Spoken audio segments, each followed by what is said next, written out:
Antonin. Madame Sophie, touche pas à mon gâteau sésame. Mais j'avais déjà une bouchée dans la bouche. Fait que là, hier, on voulait écouter Ferngully. Puis on a commencé à écouter Ferngully, puis on s'est rendu compte que c'était meilleur dans le temps. Sauf que... Quand on était des enfants, genre. Quand on était des enfants. Enfin, l'animation est un petit peu mal vieillie. Oui, un peu. Puis les dialogues... En tout cas, c'était plus pauvre que je pensais. Là. Oui. C'est pas qualité Disney, disons. Mais il y a une chose qui a très bien vieilli, c'est Tim Curry. Oui, oui. Mais là, Tim Curry... Ben ça, la toune est bonne, là, dans Ferngully de Tim Curry. Mais tant qu'à rester dans le Tim Curry, on s'est dit, on va écouter... Congo! Fait que le Congo, Sophie, c'est un pays voisin du Gabon, du Cameroun et de l'Angola qui a eu son indépendance en 1960. D'une population d'environ 6 142 000 habitants, on y parle le français, le Kituba et le Lingala. Parle dans le micro, on va mieux parler savoir. dans le micro, ça va aller mieux. C'est aussi un livre de Michael Crichton. Michael Crichton. Fait que pour ceux qui ne le savaient pas, Jurassic Park, c'est basé sur un livre de Michael Crichton. Puis The Andromeda Strain, c'est basé sur un livre de Michael Crichton. Puis Sphère, puis Twister. Non, Twister, il a juste été scénariste. Il a juste été scénariste. Mais il a aussi été scénariste sur Le 13e guerrier avec Antonio Banderas. Fait que, bref, Michael Crichton, c'est un gars qui fait des livres. Un auteur, genre de succès, qui se font souvent transformer à l'écran, là. Mm-hmm. Il y a ce format-là. Puis il est publié chez Robert Laffont, en français, en tout cas. Ah ben, maudit. Puis Robert Laffont, c'est un éditeur... Attends, c'est quoi? Qui se spécialise avec les biographies, une autre affaire, puis l'ésotérisme. What the fuck? En tout cas, ça peut vous donner peut-être un petit cue sur la qualité.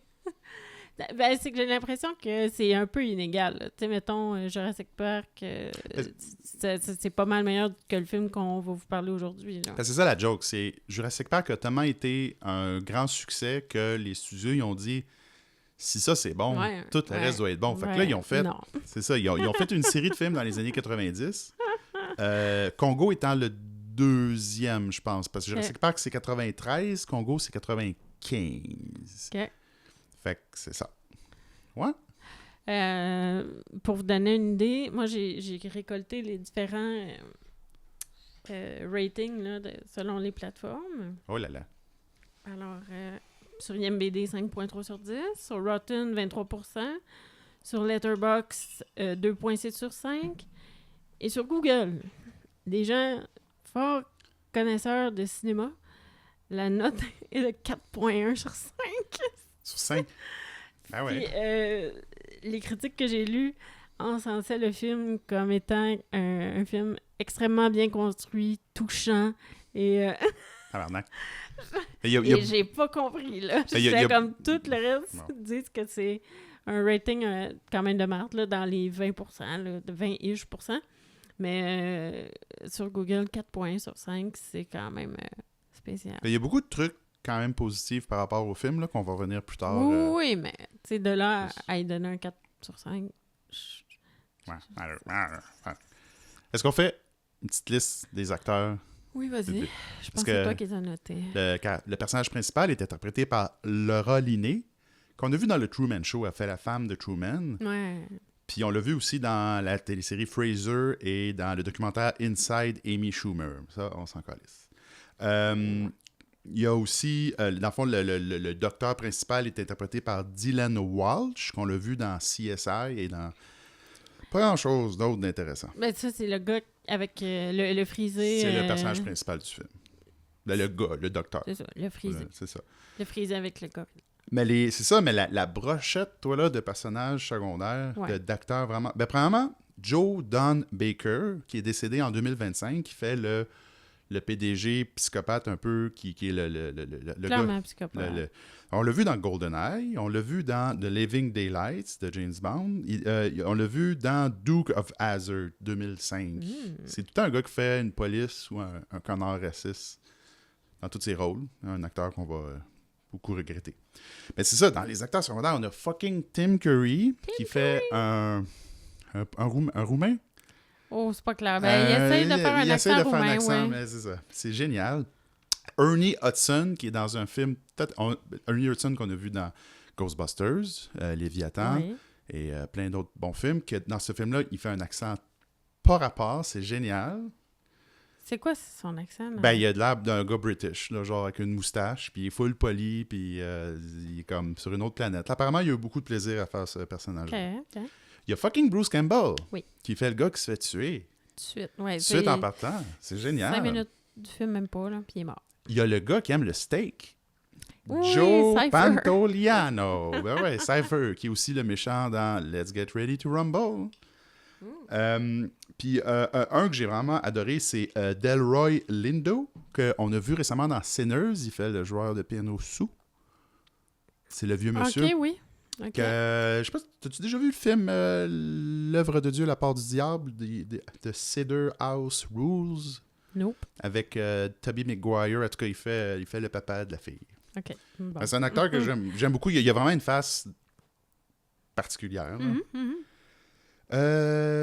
Puis dans les autres acteurs, ben c'est ça, un acteur qu'on voit pas, mais qu'il faut souligner la participation, c'est Misty Rosa, dans le rôle de Ouais. Tickle Amy, Tickle Amy, Tickle Amy. Amy le gorille. Mais dans le fond, elle, c'est un stunt double pour bien des affaires dans des films qu'on connaît, mais c'est ça, on la voit pas. On l'a vu dans Le Mandalorien, elle fait le bonhomme avec la tête de cochon. Oui, c'est ça. C'est son plus grand rôle en carrière, mais elle a quand même une bonne trentaine de rôles de stuntman. Là. Non, les enfants, c'est parce que c'est une naine. Ben, une petite personne. Ben, donc, c'est ça, elle rentre dans le saut de gorille. Là, c'est ça, exactement. Ben, c'est ça, dans le fond, ça nous amène aussi à ce qui est comme... un mauvais film, sauf qu'un film qui a beaucoup d'innovation en termes d'animatronique et de costumes de silicone. Et c'est pour ça qu'il faut qu'on parle du Special Effect Makeup Guy Rick Baker, parce que dans le fond, Congo est comme une suite spirituelle en termes de technologie de film à Jurassic Park. Jurassic Park, qui est un des premiers films qui ont dit « Fuck les animatroniques, on va faire du CGI Ouais. ». C'est quoi déjà le nom du gars qui avait fait le consultant pour les dinosaures? Ah ouais, on l'avait dit dans un autre... Le gars qui a fait Mad God, là? Ben, dans Mario... Oui. Super Mario Bros. Aussi, là, le Yoshi qui avait été oui, c'est le vrai. précurseur des c'est lui qui a fait ça. Ouais, en tout cas. Mais c'est ça, fait que Rick Baker, genre, ça va nous revenir. Philippe Tippett. Philippe Tippett. Mais Rick Baker, check ça sa carrière, parce que c'est la première fois que je vois son nom, mais c'est quelqu'un de très important dans le domaine des effets spéciaux. Il a travaillé comme assistant dans L'Exorcisme. Son premier Academy Award Best Makeup trophée, il l'a eu pour An American Werewolf in London en 1981. Oh mon Dieu, OK, oui. Ben c'est ça, on a vu ses travaux dans... Là, j'ai très select, là, parce qu'il y a une shitload de films dans Vidéodrome, dans le vidéoclip de Thriller de Michael Jackson. Ouh là là. Gremlin 2, Batman Forever, Men in Black, Maléficent, c'est son dernier film, Le Wolfman de 2011. Mais quand on parle de singe, Harry and the Anderson, ça dit quelque chose, cette télésérie-là? Le fucking Sasquatch. Oui, c'est ça. Fait que, les progrès en termes d'animatronique d'émotion faciale. Ouais. Dans le fond, c'est beaucoup... lui, ben, c'est pas nécessairement grâce à lui, là, mais il a beaucoup participé à ce domaine-là. Parce que dans le fond, c'est quoi Congo, Sophie? Raconte-nous c'est quoi qui se passe dans Congo. C'est ça. Ça, c'est ma job. Puis c'est la meilleure partie spécial, du podcast. Qu'est-ce qui se passe? J'ai pensé longuement. Puis je me suis dit, je pense, je peux pas l'écrire. Je vais y aller comme je le sens. Parce que commence par le c'est début. bizarre. Ben, c'est super simple. Ben, c'est parce qu'on a trois buts différents qui se joignent en un voyage. Hey, c'est vrai, dans le fond, on a Tim Curry, que lui... c'est plus secondaire son affaire, là, mais lui, il cherche une cité perdue de diamants. Puis il est convaincu que un gorille qui parle va pouvoir déchiffrer le secret puis faire trouver la ville. Mais t'as pas commencé par le début. Tu commences avec les gorilles qui parlent. Là. Attends. Non, mais c'est parce que le vrai début, c'est, comme vous l'a dit, Bruce Campbell se fait tuer. Se fait tuer en 5 minutes. Fait que ça c'est le deuxième intérêt, disons, le deuxième angle. C'est la compagnie qui cherchait justement les 10 diamants. Ils les ont trouvés, mais là, l'équipe est morte sur place. Fait qu'ils s'en vont comme à la recherche de cette équipe-là. Puis la fille, c'est elle, dans le fond, elle était l'épouse ou la future épouse de Bruce Campbell. Elle s'en va le rechercher pour savoir s'il est mort pour vrai, là, parce que dans le fond, ils ont juste perdu la communication. Fait qu'il y a ça. Puis comme parallèlement à ça, un peu random, il y a genre Tikkun frisé puis son gorille qui parle. Que là, lui, son gorille, il fait des dessins d'œil puis de verre, de verdure. Oui. Puis là, il s'est dit, bah, elle a le goût de retourner chez eux, je vais retourner chez eux. Fait que... Mais en tout cas, puis là, c'est ça. Son gorille, lui, a développé une genre de main électronique qui se met, un gant, mettons, là, qui se met par-dessus la main du gorille. Puis ça détecte qu'est-ce que les mouvements du gorille font. Puis vu qu'elle a appris le langage des signes... Oui. Ish. Le langage des signes à une main.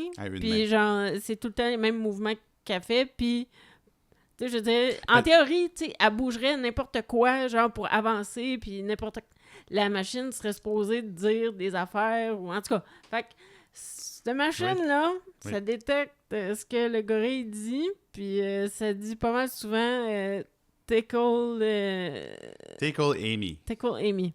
Mais ça, c'est basé sur Coco le gorille, là, qui était une gorille qui avait appris à peu près 12-13 mots en langage des signes. Ben ça, c'est cool. Hein? T'as-tu déjà vu son vidéo avec Robin Williams? Non. Parce que c'est pour faire de la publicité un peu pour financer les recherches, ils l'ont fait comme interagir avec des célébrités. Ah, ouais. Elle aimait beaucoup Robin Williams quand elle l'a vu, il se donne des câlins et tout. Je sais pas combien de temps l'interaction dure. Mais c'était un chimpanzé, c'était pas un gorille. C'était un fucking gorille. C'était un gorille. Puis à un moment donné, je sais pas pourquoi, mais ils ont invité Flea de de Chili Red Hot. Pepper. Il a amené sa base, puis il était comme, joue avec ma base. Gorille de 300 livres qui pourrait m'écraser en une seconde, joue avec ma base. Puis, mais c'est quoi qui est ressorti de ça? Elle jouait, elle s'est pas popé un solo, là, mais comme elle était comme un jouet, là, puis elle jouait avec la bass, là, puis lui était comme, j'ai un gorille. Puis Robin Williams, étais-tu crampé? Ouais, c'est ça, il a fait des jokes, puis tout. Non, je sais pas, là, mais je pense qu'elle savait c'était qui, parce qu'elle voyait ses films. As-tu dit Tickle Amy? J'espère que non. Amy? En tout cas, fait que, bref. C'est ça, là, fait que là, le pire, c'est que on dirait que tout dépend du gars puis son gorille. Mm-hmm. C'est eux autres qui organisent le voyage en premier. Ben, ils se font offrir, par Tim Curry un certain montant, mais là, finalement, il n'y a plus une scène. Il n'y a plus une scène. Fait que la fille, elle, avec son organisation, offre de payer le restant, mais dans le fond, elle aurait pu prendre un voyage seule. Tu sais, je comprends pas du tout. Elle n'a pas besoin d'eux. Ouais. Non, elle n'a vraiment pas besoin d'eux, mais elle se greffe quand même à ce voyage-là. Mais on apprend très tôt aussi que elle, c'est une ancienne agente du FBI. Ouais. Fait qu'elle a accès à tout, là. petite gear. Dans le fond, c'est ça qui rend le film à la fois très intéressant et très nul à chier. Ouais. C'est que c'est une expédition broche à foin, sauf que... Qu'est-ce qu'ils amènent avec eux autres, Sophie? Fais-nous une liste. Ben non, là... ils amènent des guns. Ils amènent des guns. Ils amènent des bateaux. Ils amènent toutes les tentes. Des tentes. Ils amènent de l'air climatisé pour les tentes. Oui. Ils amènent un ballon. Non. C'est la seule chose qu'ils amènent pas. Elle dit, j'ai pas besoin de ballon. L'équipe qui vient les secourir amène un ballon puis ils meurent. Ils amènent des tourelles de Alien 2 d'autodéfense. Des tourelles d'autodéfense qui détectent les mouvements. Des lasers. Ouais. Des périmètres de détection de mouvements. Dans une jungle, tu sais, au Congo, là, dans une jungle, tu vas mettre des trucs... Tout flash, genre, tout bouge. 2 minutes. Ils ont amené ça. Ils ont des explosifs aussi. Ils ont des flares téléguidés qui peuvent intercepter des missiles. Ça, c'est bon, là. Quand ils sont en avion... Oui. Puis qu'ils se font comme shotter parce qu'ils traversent des frontières illégalement. C'est qu'il y a un coup d'État quand ils arrivent. Donc là, ils sont dans une zone de guerre. Fait qu'ils décident... les rebelles, ils tirent les avions. Puis là, ils se font tirer avec des genre gros bazookas, missiles, je sais pas quoi. Ouais. Puis il intercepte ces missiles-là en shootant avec des guns à flare. Oui. Puis ça arrête, ça... Puis à chaque fois qu'il ça tire... explose en vol. À chaque fois qu'il tire, ça fait « Wouh! » Ah oui? C'est des guns à Flair, à Ric Flair. OK. Merci pour le bon Arrive en ville. OK. God, yes. C'est quoi d'autre ici qui amène? Là? J'oublie quelque chose. Là. Ils ont... Ben c'est ça, ils ont des lasers, ils ont des... Des bananes, ils amènent beaucoup de bananes. Oui, des bananes avec des sonifères, c'est vrai, ouais. Mais ce qui arrive, OK, c'est... la compagnie des télécommunications a besoin des lasers, a besoin des diamants pour leurs lasers. Mais pas n'importe quelle sorte de laser. On parle ici d'un laser... Super puissant. Là, à la Star Wars, qui décapite le monde, puis coupe les arbres. Puis qui peut détruire des satellites à partir de la Terre. Ouais. C'est pas de la camelote, là. C'est pas de la du camelote, real deal. C'est comme ça que ça marche, un diamant. Ça, c'est du diamant fort. Ouais. Fait que c'est pour ça qu'ils sont. C'est pour ça que Bruce Campbell se fait tuer. Ouais. Mais par quoi il se fait tuer, Bruce Campbell? Il se fait tuer parce que ces diamants-là sont protégés par des gros gorilles blancs avec les dents très, très croches. Fait qu'on pourrait déduire que c'est des gorilles british. Oh shit! Hey, excusez les Brits. Dans le livre, initialement, il parle que c'est une espèce... Est-ce que vous entendez Miaou? Ben oui, on fait un hommage à le gars de ton podcast de tantôt, là, son chat. Là. Salut Miaou. Tabarnak, tu miaules fort. Bon, ben on a un ami, là. L'artiste invité aujourd'hui, c'est Mio Mio.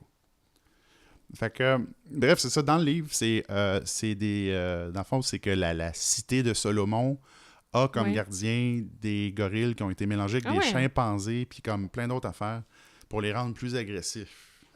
Des babouins. Puis là, c'est ça. C'est comme un gros mélange de plein de singes différents. OK. Ben, ils sont vraiment lettres, là. Ils ont des faces très lettres puis les dents extrêmement croches. Mais j'ai été surpris de la qualité des costumes. Mais ils sont vraiment plus laids. Je veux dire, Amy, le gorille, super cute. Tu sais, comme il y a des bouts que tu te dis, mon Dieu. Ça pourrait être un vrai singe. Ça pourrait être un vrai gorille, là. Sauf dans le bout où est-ce qu'elle parle. Sauf, Ou quand elle fait du parachute. Ou des fois, son poil, il est vraiment très lustré. Ouais, c'est vrai. En tout cas, mais tu sais, non, je veux dire, c'est pas dégueulasse, là. Tu sais, son costume, il est très, très respectable. Mais ils ont fait un choix aussi logistique, c'est qu'Amy, c'est pas vraiment un gorille. Il y a comme deux types de gorilles, puis c'est comme dans le livre, c'était un gorille de silverback, puis là dans le film, ça l'est pas. Puis là, les gars étaient comme c'est moins réaliste, mais c'est parce qu'il faut qu'elle soit plus cute. Fait que normalement, ça aurait dû être une autre sorte de gorille plus lettre, mais t'as l'espèce de truc entre le réalisme, puis genre, est-ce que le public va triper de voir un gros gorille lettre donner des becs à tout le monde, là? Fait que... Non, elle est très cute, là. Amy, on a fait des gros... une couple de fois dans le film. Mais oui. Mais c'est ça. Ça reste quand même pas très réaliste. En tout cas, bref, toute cette gang-là vivent beaucoup d'aventures et de périples pour se rendre jusqu'à la cité perdue. Puis effectivement, le gorille montre la voie. Puis qu'est-ce qui se passe quand il arrive dans la cité perdue? Ben, il y a des gorilles blancs. Le volcan rentre en éruption, puis tout pète. Fait que s'il serait arrivé 2 semaines plus tard, il n'y aurait pas eu ce problème-là. Il n'y aurait eu plus rien. Plus rien partout. Puis, mais là, c'est ça. C'est ça le film. Congo. Ouais. Touche pas à mes gâteaux, César. Puis, c'est ça, il s'enfuit en ballon. Oui. Ah oui, c'est vrai, c'est vrai. En ballon, parce que il y a comme une deuxième équipe de télécom qui ont essayé de venir chercher les diamants, mais ils se sont comme écrasés en avion, eux autres. Puis, dans le fond, c'était juste pour leur donner un ballon. Hein? Non, c'est la seule chose que ça sert l'histoire que nous, on connaît. C'est que ça leur donne un ballon pour s'en aller. Puis là, ils s'en vont dans le coucher de soleil. Ils font comme, on sait pas où est-ce qu'on s'en va. On espère qu'ils ont tiré tous leurs missiles, les gars, à la frontière. Ils en ont plus parce qu'un ballon, on s'entend que c'est un peu plus dur d'éviter. C'est juste ça, un ballon au milieu de l'Afrique. Tu fais comme, écoute, on est ici, on s'en va ailleurs. On va chiller. J'espère que ça va être mieux ailleurs. C'est fini. Mais c'est vrai, on va souligner quand même un truc. Spoiler, Ernie Hudson survit. Parce que ça, c'est un truc que lui avait été très vocal. C'est qu'il dit, les Noirs dans les films, c'est le fun que ce soit les premiers à mourir. Mais là, il survit. Ben, je sais pas si tu as vu le film Léviathan, là, avec, qui est un espèce de mélange entre l'Abyss puis The Thing. Puis à la fin, Ernie Hudson meurt, mais genre pour aucune raison. Genre. Puis il était comme fâché parce qu'il était comme, il n'y a aucune raison pourquoi mon personnage meurt. Il meurt juste parce qu'il est noir, genre. Ouais. Puis là, non seulement il survit, mais genre, il survit avec un gros sourire, puis il est comme, ah ouais, puis j'ai une moustache, puis tout va bien. Sinon aussi, le budget du film, c'était 50 millions. Ouais. Puis international, ils ont réussi à récolter 152 millions. Fait que, tu sais, ça a été rentable. Ouais. Mais pour vrai, pour 50 millions,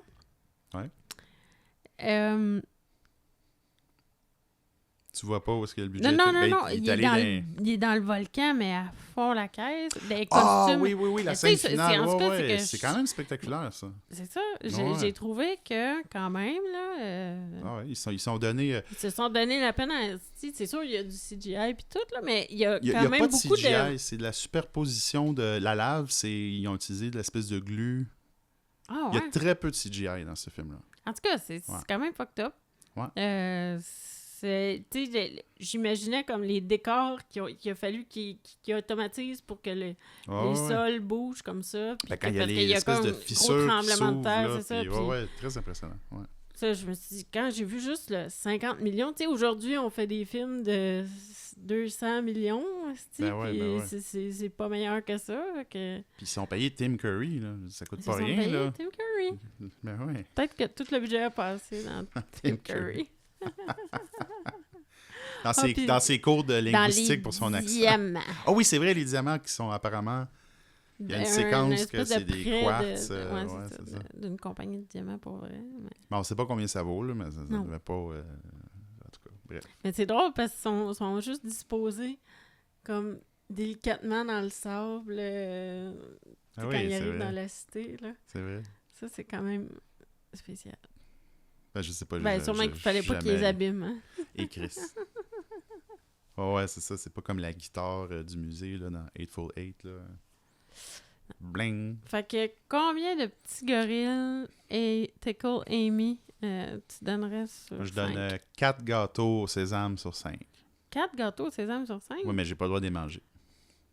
Ah, ben là, ça vaut rien. Don't eat my sesame cake. Toi, combien d'accents, pas ukrainien, mais roumain, tu donnes sur 10? Sur 10? Sur 11. Sur 11, ouais. Difficile à dire. Y avait-tu d'autres choses qu'on n'a pas mentionnées? Je sais pas. On va dire 2 sur 5. Là. 2 sur 5? Okay. Ouais, je suis quand même gentille. Je pense. Ah ouais. Entre 1.5 et 2. Là. Quelque chose de même. OK. Mais c'est quand même effrayant. C'était fucking entertaining. C'est ça aussi, c'est qu'il n'y a pas de moment mort. C'est que ça va tellement vite. Ils n'ont pas le temps. Il n'y a rien qui fait du sens. Il n'y a pas de négociation. Quand ils se rencontrent, ils disent hey, ça vous tente-tu de faire un trip au Congo? Let's go. Le gars, il meurt, on n'a même pas le temps de pleurer. Le papa du gars, il s'en calisse que son fils soit mort. Il est comme ça. Où les diamants? Mais c'est ça, tout explose. Ils ont essayé de faire un personnage féminin fort avec la fille, mais ça marche tellement pas, je trouve. Là. Ben, elle fait juste avoir beaucoup de gadgets. C'est vrai, ouais. Tu sais. C'est pas un personnage fort. Tu sais, elle n'a pas de personnalité. Ah, c'est vrai, on va finir avec un trivia. Apparemment que le personnage principal, à un moment donné, pendant le tournage du film, il était allé se baigner puis il a pogné un parasite sur le pénis. Ah ouais, c'est le frisé. C'est le frisé, ouais. Puis il a été lac, malade. Puis il y a un parasite il y a quelque chose qui est rentré dans son urètre. Ça a l'air, c'est vrai. Ça a été dit sur Internet, ça doit être vrai. Ben, en tout cas, ce genre de bébite-là existe, pour vrai. Ouais. J'ai déjà vu ça à Canal D. Oh, shit. C'est sûr, c'est vrai. OK. Merci. OK, n'oubliez pas de like and subscribe. N'oubliez pas qu'on a un Patreon dans lequel on lit de la littérature douteuse. Puis, suivez-nous sur les réseaux sociaux. On a... un Facebook. On a un Facebook. Un Instagram. Je suis en masse, là. C'est ça, là. Moi, j'ai pas embarqué dans TikTok pis ces affaires-là. Right. Attendez-vous pas rien là-dessus. Cool. Mais ouais. Fait que... Ciao! Ciao! Bonne journée! Bonne journée!